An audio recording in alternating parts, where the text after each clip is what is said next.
Hey everyone, it's Lambermang here, welcome back to another video. So there's been a lot of VR headsets announced recently, some of them are even coming out very soon. These headsets are of course the Oculus Quest, the Oculus Rift S, and the Valve Index. So in today's video I'm going to be talking about all three of these headsets, talk about some of their specs, how they compare to each other, and I'll be sharing my opinions on a few of the headsets as well. So there's a lot to talk about and I'm trying to keep it short, so let's just jump right into talking about the Oculus Quest. Now the Oculus Quest is a standalone headset by Oculus, sort of in the same family as the Gear VR and the Oculus Go, where it's a headset that's a self-contained unit, sits on your head, it doesn't plug into any computers, it's got its own processing hardware inside of it. However, what makes it different from the Gear VR and the Go is that it has full inside-out tracking, kind of similar to the Windows mixed reality headsets. So this means that it fully tracks your head's position and rotation, and it fully tracks your hands as well. There are hand controls that come with it, and you can track like where they are, what they're doing, all that fun stuff. It's basically like having a Vive room scale setup inside of a standalone headset. Now the main difference between the Oculus Quest's inside-out tracking and Windows mixed reality tracking is that the Quest actually has 4 cameras on it instead of 2. So it's got 2 cameras down the bottom, 2 cameras up the top, and this means that it's got a much wider tracking volume where it can actually see your controllers and track them. The quality of the tracking on the controllers themselves feels improved as well. It definitely feels a lot smoother than the Windows mixed reality ones. When I tried the Quest at GDC, I got to try out Beat Saber on it, and yeah, it really didn't feel all that different from playing Beat Saber on a Vive. The tracking felt pretty spot on. The screen inside of the Oculus Quest is pretty good as well. Its resolution is about 1440 by 1600 per eye, which is the same as the Vive Pro.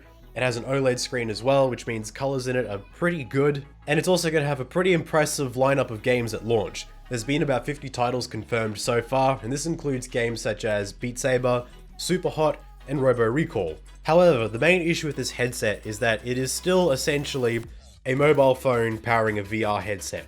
So when you compare it to a PC VR headset, it's going to be a lot more lackluster when it comes to what you're actually capable of doing in games. The main problem with this headset though is that it is still mobile phone hardware powering a VR experience, so there are going to be some serious limitations of what you can do versus a PC VR experience. Now a lot of hard work has been put into porting games over to the Quest. However, when you look at some of the most actively played VR games right now, games such as Pavlov, Blade and Sorcery, and Skyrim VR, these are all titles that it's not really going to be feasible to make them run on the Oculus Quest's hardware. Even when you look at Oculus's own lineup of exclusive games, with games such as the Echo Arena, Echo Combat series, their Marvel game, Stormland, and Asgard's Wrath I think the other one's called, none of these games have been confirmed for the Quest either. These are all going to be PC only experiences.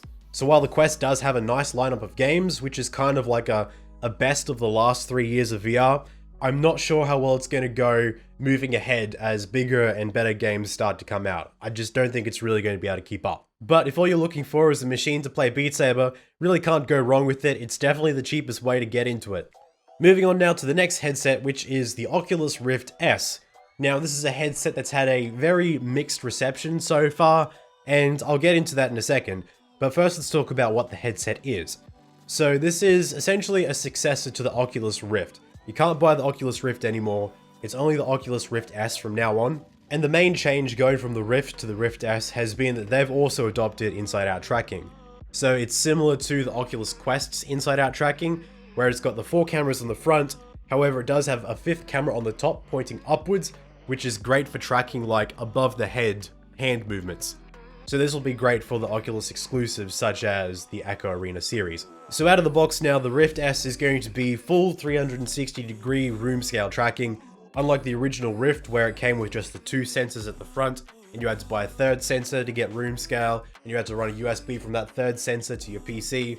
So it's definitely an improvement switching to 360 out of the box like this. However, there are some concerns, especially when it comes to first-person shooters, the games that I mostly play, such as Pavlov and Onward, that when you're trying to do two-handed aiming, you're going to have a lot of tracking issues, especially when it comes to having this hand really close to your shoulder, near the bottom of the headset. It does start to lose tracking around that area. There's also potentially occlusion issues when you've got like your hands lined up really nicely, and this controller is blocking the view of the second controller. I don't think the occlusion is going to be too much of an issue. It's not really something I ran into with the Windows mixed reality headsets. However, this tracking around this sort of area is going to be an issue.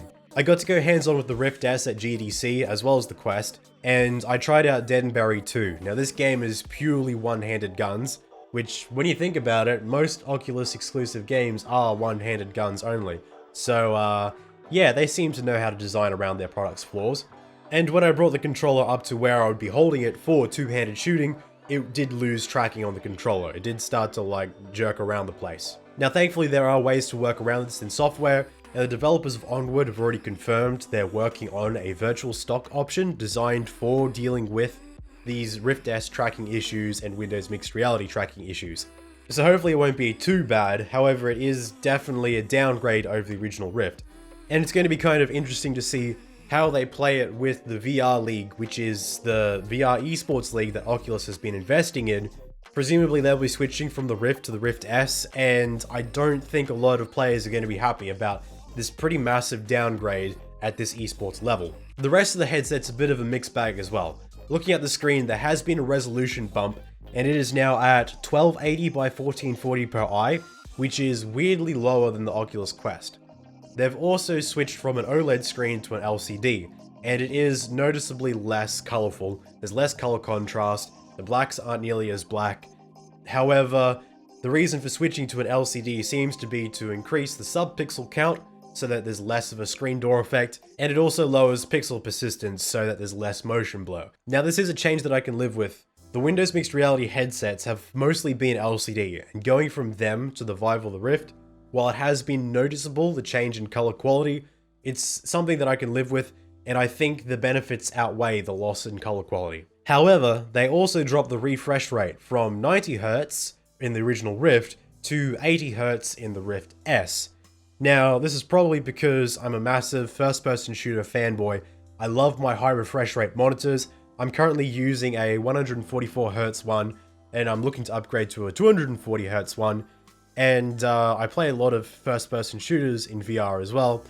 And while that 10 frames per second, that 10 Hz drop may not sound like much, it is going to make a pretty big difference when it comes to playing fast-paced VR games. Now, presumably this drop in refresh rate is to offset the increased resolution so that you can play on similarly spec'd PCs to the Rift with its lower resolution. The other main issue with the Rift S that people have been concerned about is that they have removed the mechanical IPD adjustment from the original Rift. Now, IPD is your interpupillary distance, which is basically how far apart your pupils are from each other. So most VR headsets, such as the original Rift, the Oculus Quest, the Vive Pro, etc., they all have mechanical IPD adjustment, which is where you can change the position of the lenses in the headset inwards and outwards to match your pupil distance.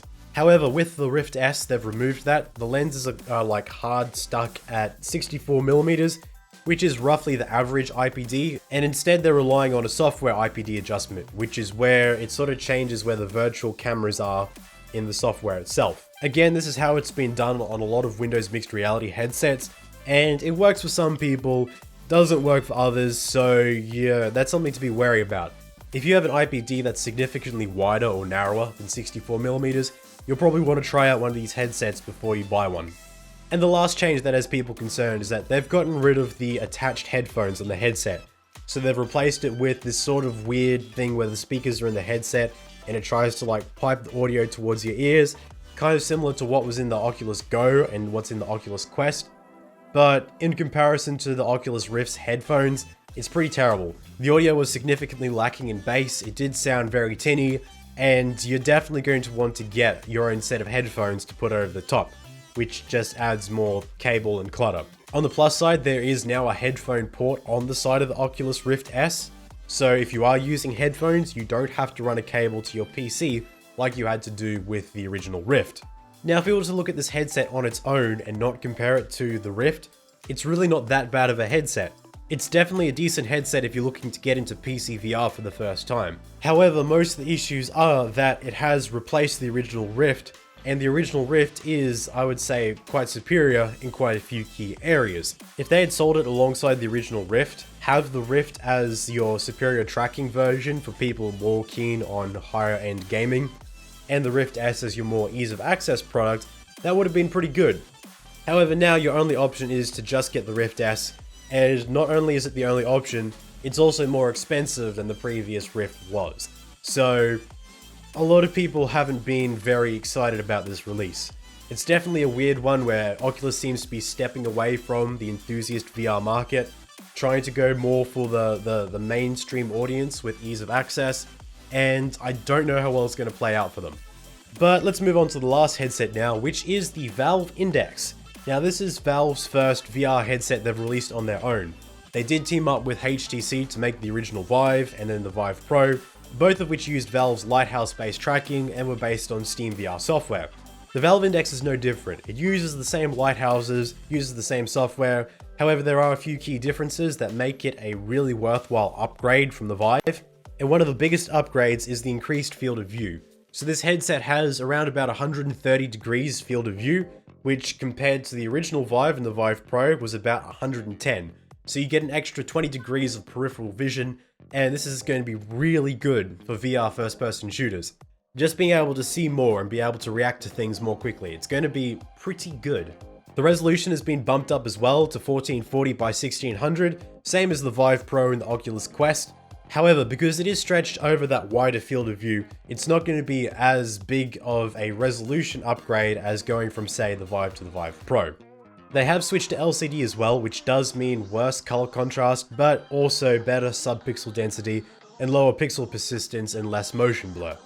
Unlike the Rift S though, they have actually increased the refresh rate, going from 90Hz in the Vive to 120Hz in the Valve Index, with an experimental 144Hz mode. Now this has got me super excited because again, as I said, I'm a big fan of high refresh rates. Personally, for first-person shooters, 144 is the minimum for me. If it goes any less than that, the game kind of feels unplayable. So going from 90 to 120 is going to be a massive leap and it's going to be pretty awesome for VR shooters. Basically, this means that you'll be able to see things and react to things quicker. Like, I know it's only going to be milliseconds of difference, but that's kind of a lot in fast-paced VR games. So personally, that's probably what I'm most excited for in this headset, and I really cannot wait to try it out. The other main upgrade to the headset is these controllers, which they were known as the Knuckles controllers, but now they're just called the Valve Index controllers. And if you haven't seen these before, basically what they are is they're a controller that clamps onto your hand so you can let go of it, which means you can like physically grab stuff in VR, and it's also got individual finger tracking so it can see what every finger is doing.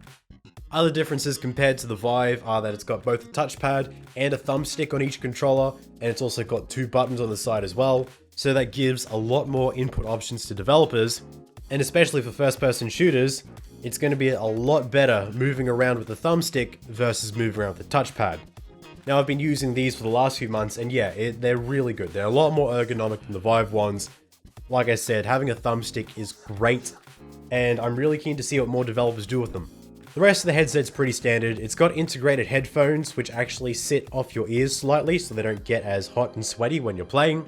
There is no confirmed wireless adapter though, which is going to be a bit disappointing. I've been using the wireless on my Vive for the last few months now, and just having no cables is amazing. I can do all sorts of crazy spins and reactions to everything going on around me. Going from wireless to wired again, I'm not quite that keen for. Aside from that, the only other downside for the headset is that it's not available in Australia. So pre-orders are up for the headset, however it is only for the US and the EU right now. Not even Canada has them, we don't have them in Australia. So yeah, hopefully something happens there soon. And apparently pre-orders are backed up till about the end of September for both of those regions too. So I'll probably be lucky to have this headset by the end of this year. Maybe by the time it comes here, there will be a wireless adapter confirmed, and then I'll have no excuse not to get the headset. As I mentioned earlier, it is based off the same tracking system used in the Vive and the Vive Pro, so everything is interchangeable with those systems. Like, I've been using these with my original Vive for the last few months.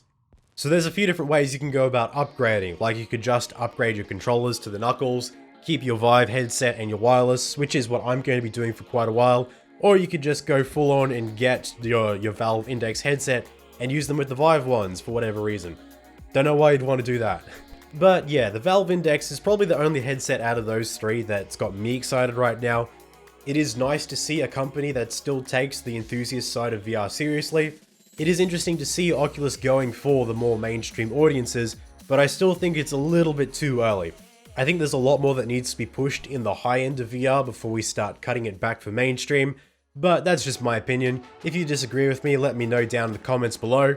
Let me know down below which of these headsets you're excited for, if you're planning on upgrading to any, and if you've got any questions, just leave them down there. I'll try to answer them as best as I can. Leave a like if you enjoyed the video. I'm going to be doing a lot of content around Pavlov because I'm really keen for the first-person shooter, leaning into the more esports side of VR, so I'm going to be doing a lot of stuff based on that, so subscribe if you want to see more about that.